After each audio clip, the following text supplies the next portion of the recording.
All right, everybody's ready. Okay. Awesome. All right, so we're jumping into our final session, and you should have your hand out. Some really good stuff in this one, so let's get started. All right.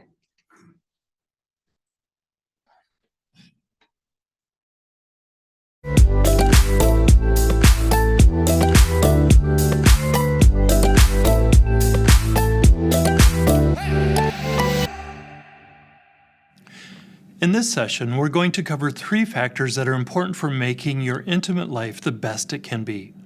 Having a process for initiating sex, knowing what you are initiating, and being mindful about enjoying sex. We think you'll quickly have some aha moments and see how all of those factors may have caused issues for you at various times, whether you realized it or not. Let's start with factor 1.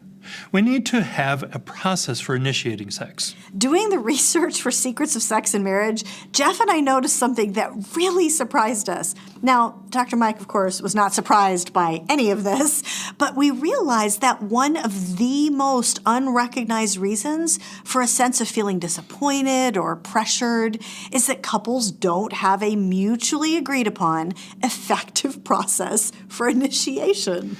Think about the feelings that arise when maybe you expect something to happen tonight and it doesn't. Or on the other side, consider the pressure you might feel because of your spouse's disappointment. Or maybe you didn't know that your spouse was anticipating, and then you feel like they suddenly sprang it on you and you're trying to get in the mood super quickly, but you're not in the mood. That never happens. Yeah, Never, even more common are the ways people initiate sexual connection that are the equivalent of slamming on their spouse's sexual brakes. What do all of those things have in common? The couple didn't talk through what is clear and works for both of them, so they just didn't know what to expect. So one key way to prevent that disappointment or that pressure is to develop a process of initiating sex that both of you understand and accelerates the process rather than stalling it or derailing it. As we shared in session 5, the Hollywood idea of how a couple initiates sex is often a spontaneous, intense, overpowering, initiating desire on the part of both spouses. They look at each other and mutually pounce. But as we've explored, that process does not work for most marriages. So instead, we need something else to spark getting sex started. In particular, we can send certain signals or take certain action steps that both spouses agree are good for initiation, where one person signals interest or openness and the other responds. For example, one couple told us that they enjoyed having candles on their nightstands. So they figured out that a good signal was for the wife, who is the lower desire spouse, at some point in the day or the evening to light a candle if she was interested. Or the husband could light his candle if he was particularly interested. And then at some point she would see his candle lit and either light her candle to show she was open to it, or, he told me, sometimes if they had been at odds, she would march over and blow his candle out. I love collecting ways couples spark sexual encounters. They can be verbal, nonverbal, direct, or indirect. The key is making sure both of you know it is a signal and that it works for both of you. It doesn't do any good to give your spouse a back rub if they hate a back rub, or if they are going to think, oh, that's so nice of them. It puts them to sleep, having no idea you were trying to spark something. Somebody's disappointed in that scenario. But when both of you know what the signal means, then you can either complete the dance and connect well, or you can set expectations that help set you up well for the next time. For example, oh gosh, honey, I am so exhausted from finishing that project at work. Would you be okay if we just cuddle tonight? And then how about we have a date tomorrow night when the kids are all at practice? Another valuable way of initiating sex is to use a schedule, agreeing when we're going to connect. While this is often controversial for couples, most sex therapists are great fans. We prioritize and schedule most important things in life. Why not our physical intimacy? And having it scheduled doesn't need to remove the spontaneity of how we start the process or what we do. Nor does it prohibit truly spontaneous connection outside of scheduled time.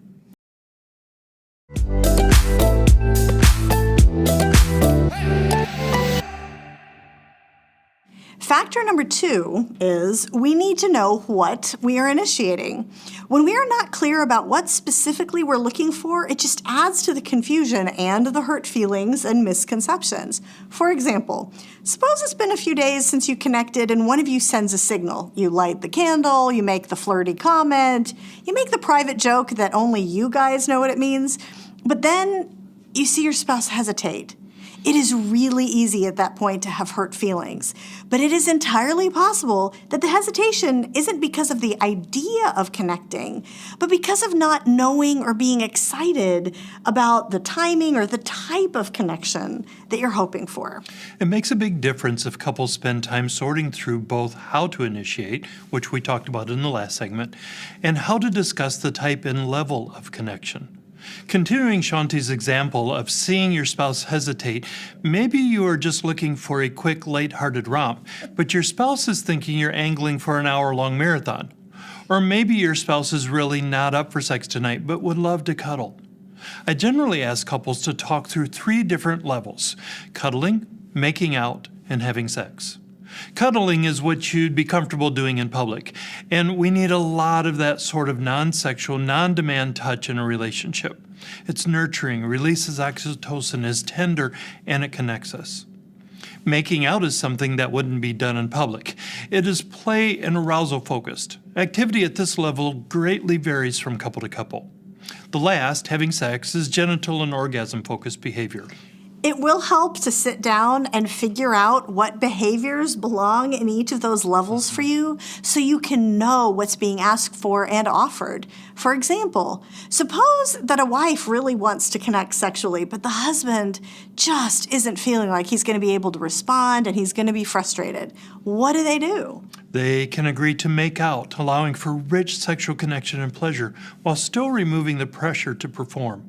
The goal of oneness and staying incarnate does not require specific parts.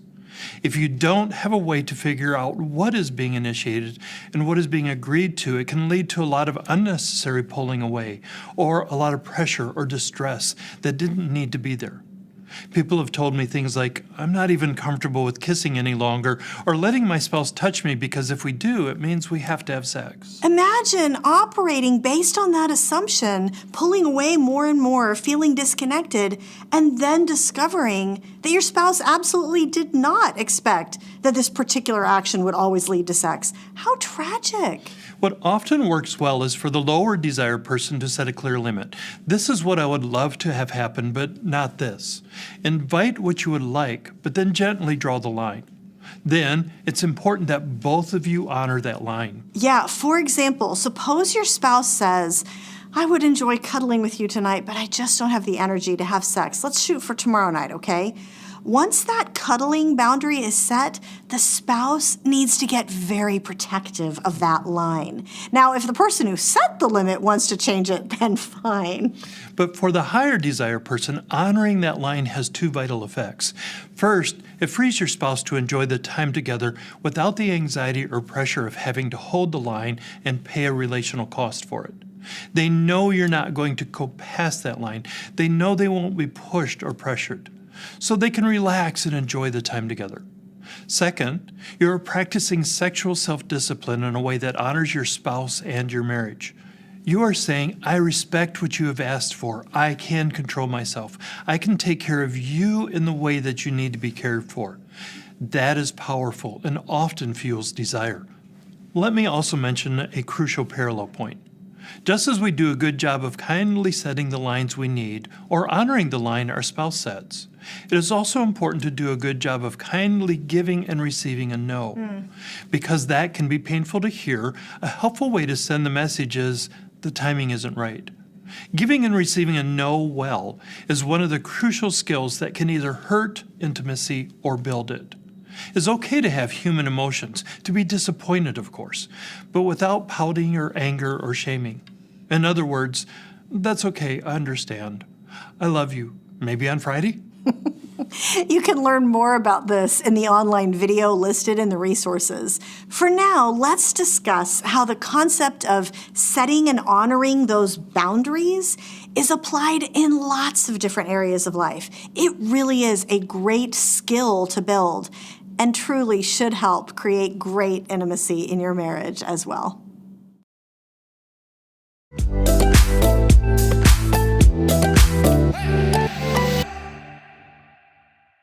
Factor number 3 is to be present with the sensations. And this comes by attending to being fully present and focusing on the sensual nature of our intimate time together. Now, you may raise your eyebrows at that. I sure did when Dr. Mike first shared that concept with the word sensual. But here's the thing. We think of sensual as being the equivalent of sexual, but that isn't what it actually means. Sensual literally means involving and being aware of the 5 senses in any area of life.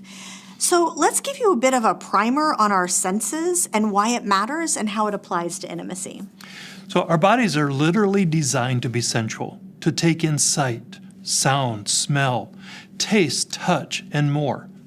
Some scientists argue that we have even more than 5 senses. For example, a sense of where we are in space. Like, it's called proprioception. Each of our senses grounds us to the physical world. Our senses aren't static.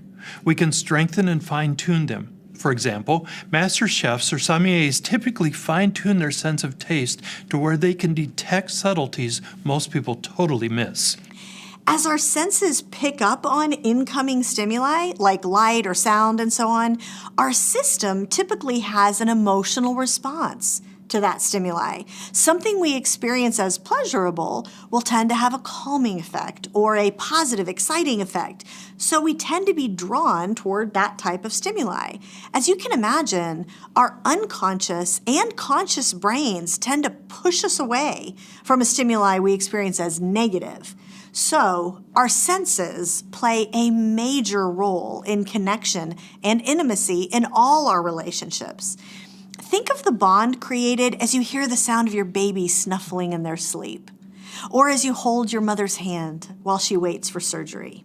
But of course, these sensory inputs are especially vital in our marriages, and especially in sexual intimacy. The sound of someone's voice, the smell of their skin, or the sight of their eyes can draw us in when we associate the stimuli with pleasure. Early attraction in dating tends to be consumed with reveling in physical connection. Couples thrill at the sound of their partner's voice. They may literally spend hours kissing, caressing, and petting. Remember that phase? If so, here's the question for you. During that phase, what are these couples doing? They are drinking in that sensual experience. They may not think of it that way, but the couple is allowing all of their senses to be engaged, and they're enjoying that. If the couple has set physical boundaries like no intercourse, this time of rich sensuality can last even longer and be very passionate. But then here's what often happens once the couple gets married or decide to remove the boundaries. That rich sensual makeout time tends to be quickly shortened and possibly even stopped. The couple spends less time drinking in the breadth and richness of the sensations they experience from each other, which means they spend less time associating each other with pleasure. They may even find negative associations creeping in. For example, if your spouse is always critical or telling you what to do, the voice that used to be associated with pleasure may become associated with wounding. Or that touch that was arousing and pleasurable now signals pressure to perform. The reality is, as many of us begin to focus more on work or building family, and as life intervenes, we may simply fall out of the habit of drinking in pleasure from each other. And yet, that's exactly what a rich sex life relies on. In other words, just like two people early in their physical relationship, most couples simply need to keep making out. And what that actually means is that rather than going so quickly to the third level of actual sex, they need to be attentive to all the sensations that are flooding in. I feel like you're talking about bases, first, second, and third base there. But as is often the case, this sort of mindfulness actually makes life and marriage richer far beyond the bedroom. In your time together this week, your assignment is to discuss and work on the 3 things we talked about today. First, figure out a good process for initiation. There are a few elements to discuss here, especially what ways to initiate will work for your marriage. It might not be candles or a private joke, but there will be something that works for both of you. Or you may decide on a certain type of scheduling. Spend some time talking through what might work and what won't work. I would also recommend you brainstorm and problem solve how to handle a no and how to say or receive now's not a good time. Allow your spouse to be human with wants and disappointment, and be honest about how something might impact you. Just as important, discuss who might be the one who initiates in the situation or that situation. Remember that the person with receptive desire might choose to initiate, but the person with initiating desire is more likely to be thinking about it. In many cases, the initiating desire spouse is simply more likely to step into the initiating role in order for something to happen. They are actively thinking about it, while their spouse needs to be wooed into considering it. We discuss this more in Secrets of Sex and Marriage. It is common for the initiating desire person to think, why do I always have to be the one who initiates? And the reality of it is, of course, you don't have to be the one who initiates. There's no one rule book here. But if you say it shouldn't be that way, and you decide you're going to wait until the other person initiates, I can predict it's not going to go very well for you. Part of the yearning and the fantasy is that we will both want each other the same and will equally want to initiate with each other. But as you have now heard, in at least 90% of marriages, that is simply not the case. That's not the way both spouses are wired. If you're frustrated that your spouse doesn't have initiating desire, you need to take it up with God, not with your spouse. What you can do, though, is work at living every day in a way your spouse finds appealing and that draws them in. And if your spouse wants to connect but needs you to take that role on in order to do so, consider removing the pressure from them and being willing. Second, be clear in what you are initiating. At some point this week, I invite you to practice a time where you just say, let's just cuddle tonight. Discuss exactly what cuddling means and doesn't mean, so you know where the line is, and practice not going past that line.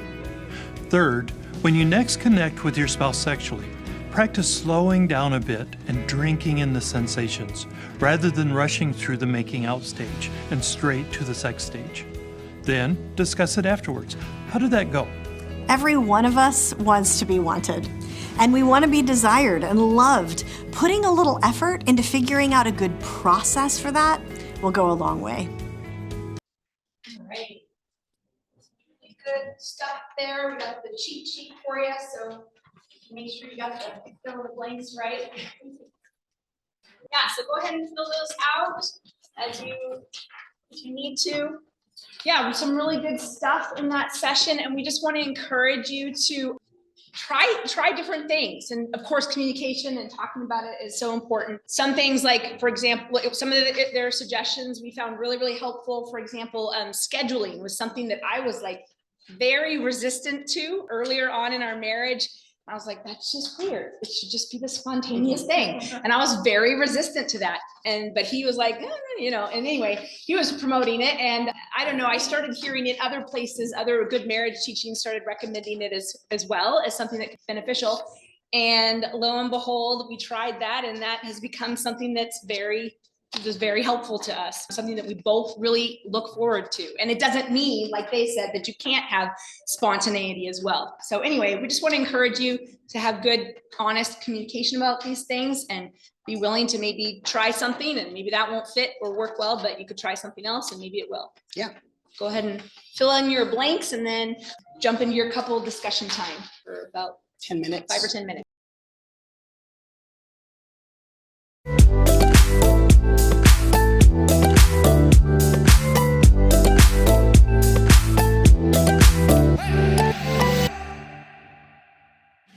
In this final session, we want to share 3 final factors that provide a rich setting for intimacy. In fact, these 3 factors will actually help you apply everything that you've learned here and thus continue to build intimacy with your spouse long after the study is over. The 3 factors are: be invitational, live seductively, and bask in your connection. Let's start with being invitational. Our desire for intimacy is God designed. John, the apostle closest to him, recorded Jesus' words that what he did was so we could have an intimate relationship with God and with each other.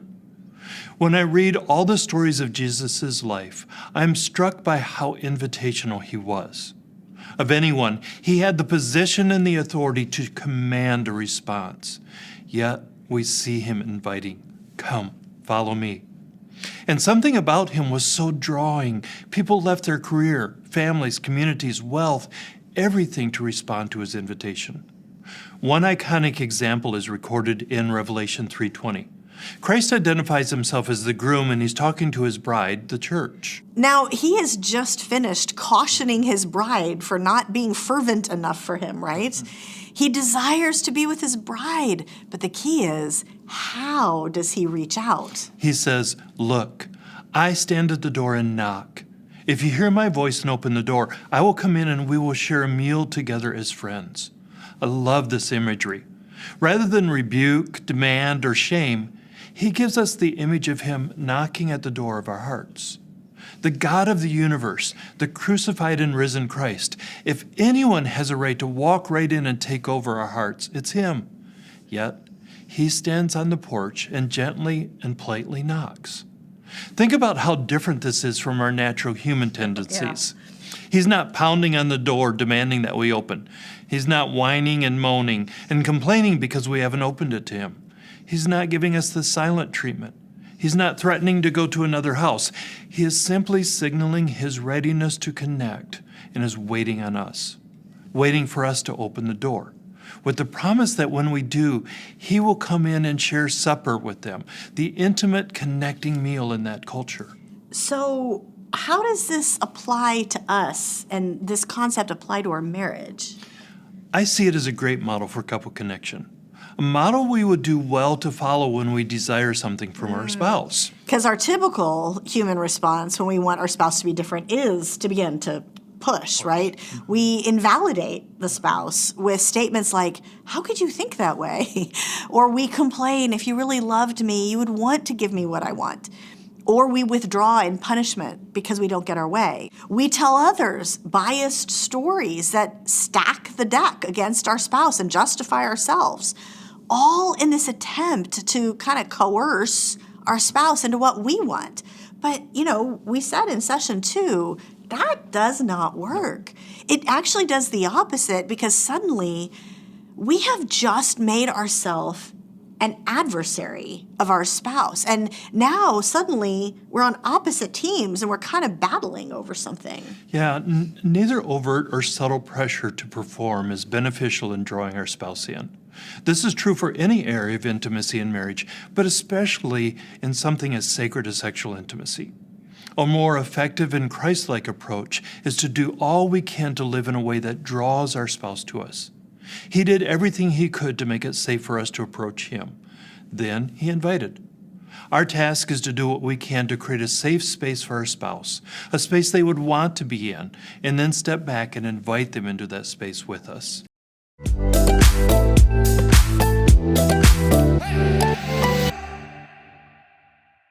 Let's dive into the second factor that will help us apply everything we've learned in this study and unlock intimacy far into the future.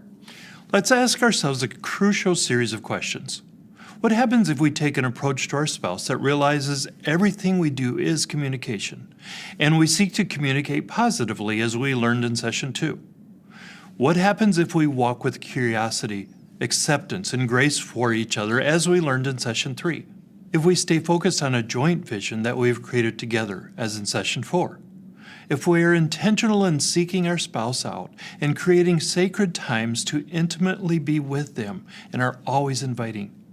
If we do that, we become the kind of individual our spouse will want to be with. The language I love for this is that we are seductive. Now, people often think of that word seductive as negative. We tend to think of it as manipulatively overpowering someone else. I know I sure did. But when I first started talking to Dr. Mike about this, and like, can you explain this to me? He pointed out, actually, you cannot be seduced without your consent, right? Truly seducing someone requires both an approach and someone being receptive to that approach. It doesn't matter how hard someone tries to be seductive if we don't allow it to draw us. It isn't seductive. Here's why this matters for us here. To unlock intimacy, seduction can't just be a one-time or occasional thing. As we discussed in session 1, when we're dating, we tend to work hard to present ourselves as our best. This is what we call living seductively. It isn't an act of seduction as much as it is being a seductive person. But if we're honest, for a lot of different reasons, we tend to stop living seductively as the relationship continues. Although, of course, we want our spouse to have the same level of passion and care for us. Right. I love asking couples in my office what seduces them, what draws them towards their spouse. Interestingly, most husbands can quickly identify something they find seductive. It might be something their wives wear, a smell, a particular look in her eye, a playful move, or a nurturing act. They can quickly name something their wife can do that they find seductive. And their wives are generally aware of what they do that their husbands find seductive. They can almost always tell me. On the other hand, most husbands really struggle to identify something their wives find seductive. Even more interesting to me, many wives have no idea what they find seductive. In many cases, this seems to be because they simply don't think about or pay attention to what draws her. And sometimes I see a wife who doesn't let anything touch her heart.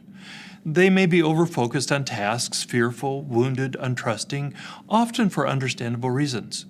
But the outcome is still an inability for him to be seductive in any way that she can receive. So you don't hear any common themes, really, in what wives find seductive like you do in husbands? What we find seductive seems to vary greatly from individual to individual, of course.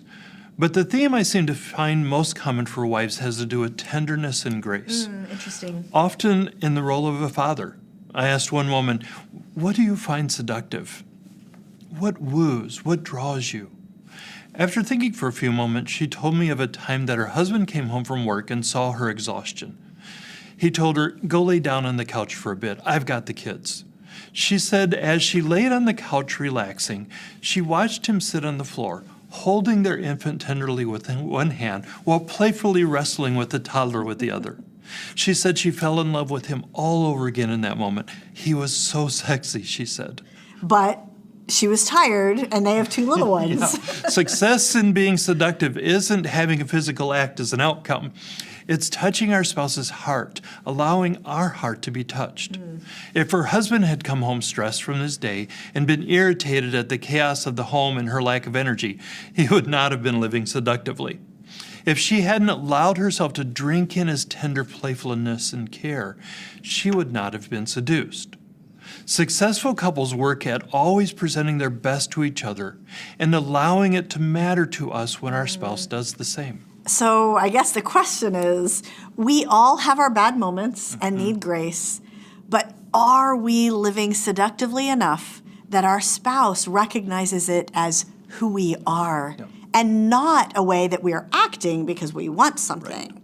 And on the flip side, are we allowing our heart to be drawn in, to be seduced as our spouse tries their best to be the person we need? And to tie this point to what we said in the first video, living seductively is not just a way of being, it's also having that invitational stance in life. It is continually inviting our spouse into a safe space with us.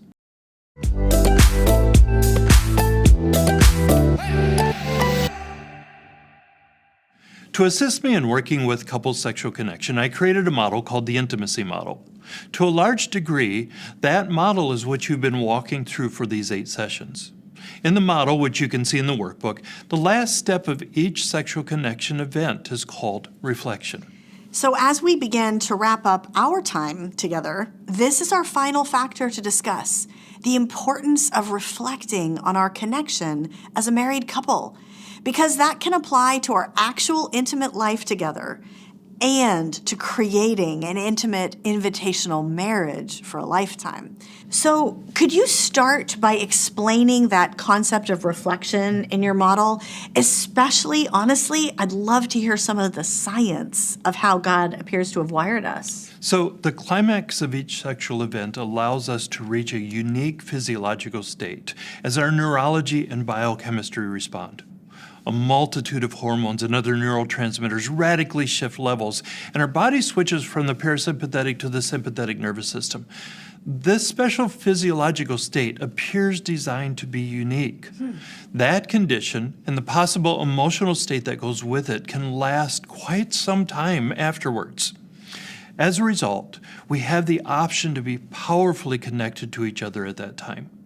I call that stage reflection, as that is what I'm inviting couples to do. But this is not an active state of doing. It's time to just sit together, to be present in the moment. I think the science is fascinating, and it makes sense to recognize what's going on so we allow that experience to unfold. Because many people really enjoy that time together if they think about leaning into it. And actually, many women tell me that they enjoy the whole experience, of course. But what often moves them to engage in physical intimacy to begin with is looking forward to that sense of togetherness afterward. Yeah, that time of rich oneness. Essentially, the reflection stage is where we bask in the enjoyment of what we have just experienced together. It's where we lie together and allow ourselves to feel our bodies, our emotions, and each other. It's always a bit sad to me when I hear about couples quickly breaking the connection and moving on to the next task without basking in the moment. God has designed that phase to be a time that is intensely connecting and so special and warm. So this would be a great time to affirm each other. Absolutely. Like maybe that you love being married to them and you love being together. I like to point out that a wedding is good, but the reception where we reflect on and celebrate what just happened is often the most valuable part. And keeping this stage strong actually helps lay a positive foundation for future encounters. And that brings us full circle. As mentioned, we have essentially walked you through the intimacy model in this study. And so we now want to invite you to experience a sort of reflection in relation to this study and your time together as a group. And then we want to invite you to continue to reflect at home, not just in your intimate time, but in your marriage. Because creating an intimate marriage means continuing to learn, applying those things, and then reflecting on how it's going and the joys of being together so we can continue to grow. This habit of reflection helps ensure that we don't just try a few things in our marriage and then stop or slide backwards. So we're going to give you a chance to reflect right now. We've walked you through a process of learning and growth during these last 8 sessions. And as this video ends, we'd like each of you to pause for at least a full minute before you begin your final small group discussion. Think back on your experience. Are there favorite stories, surprises, or learnings? What are you taking from our time together that has brought about a change? Go ahead and take that moment here. And then we'll Yeah, and you can disregard the part about discussing in your small group. So just go ahead and we're gonna pull up the cheat sheet as well. You can fill in the blanks.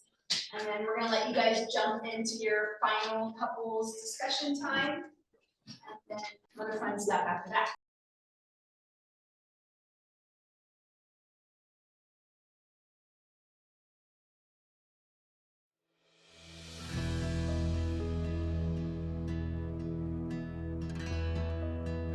We've covered a lot of material in these 8 sessions. We appreciate you going on the journey with us. As a quick review, in session 1, we talked about remember, repent, and do, God's guidance in reclaiming the passion of our early love. Session 2 looked at how clear, effective communication really is the answer. We explored how we communicate and the importance of listening. Session 3 looked at the core intimacy attitudes of curiosity, acceptance, and grace, attitudes that facilitate intimacy in all areas of marriage. Session 4 was about establishing and following a shared vision as a couple. We encouraged you to move beyond parallel play towards oneness. We also invited you to stay incarnate by attending to both the physical and the spiritual side of marriage.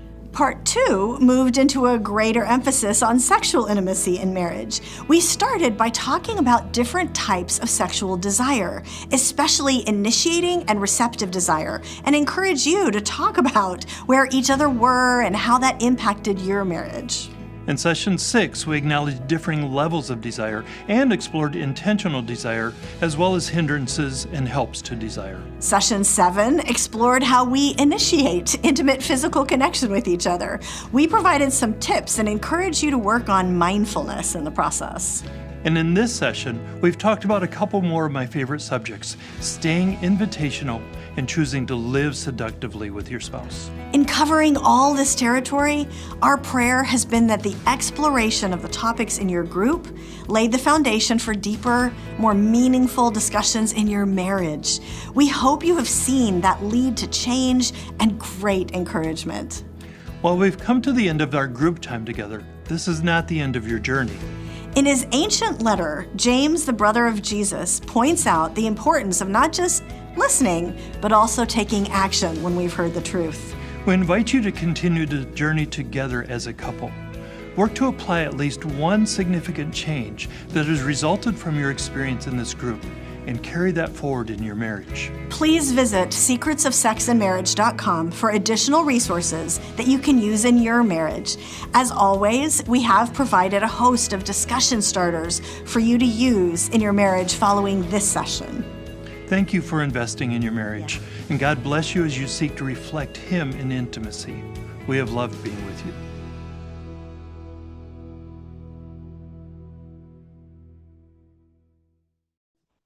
Right. And so in that handout that you have, there's just all of that, bringing it home, just some additional practice, and then the goals. You can work through that intimacy and communication, which we really encourage you to do. That can help to kind of just continue your time here. And even in the note, he talks about, you kind of started a bit of a habit here. So maybe next week you take the same time and you sit down and you work through some of this. So it's really good stuff there. If you were here for the unusual wedding traditions, I'm going to go ahead and give the answers to that. There is one that's in this game as well, so it's a little bit of a freebie. So which country had the bride and groom using chainsaws? That would be Germany. Nobody got that. It was too hard. And then where will you find the father spit on the bride? That was Kenya. The groom's feet are beaten in this country, South Korea. There you go. All right. Very odd, yes. Okay. We're going to quickly wrap up and pray and let you go. Dear Jesus, thank you so much for this time together with all these wonderful couples, these marriages, God, that you hold so dear and precious. God, I pray for each marriage here.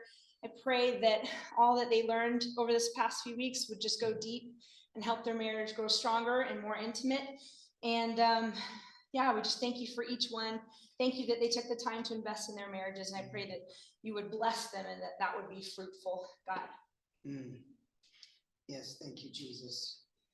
We just look for this future time going forward for you to continue to do amazing things. And we just give you all the glory. Yes. Thank you for being the model for us, Lord, for being so invitational when you have all the authority to march in and demand. Yes. Yet you just continue to show us what is right and the best course in all walks of all areas of our life, in our marriage and just in how we treat other people. So would you just continue to pour into us and open our eyes to the ways that we should live to be seductive for you and to our spouses, Lord. Just to be the kind of person that through our hard attitudes and our words that we just draw other people in, and we just are a witness for you, and that you would get all the glory for that because you deserve it. Thank you so much for this time. We give you the praise and the honor and the glory. Amen. Amen. All right, All right, guys. go get your kids. You're Go get welcome kids, to yeah. stay. Come Come back back, and eat have more food if snacks. you want. Please You eat it like. all. If you have to go, we understand that too. So blessings on you all. And I just wanted to mention that we do, if you're interested in marriage coaching, that is something that we also do as well. So you can get in touch with us if that's something that would be helpful. So blessings. Have a good rest of your night.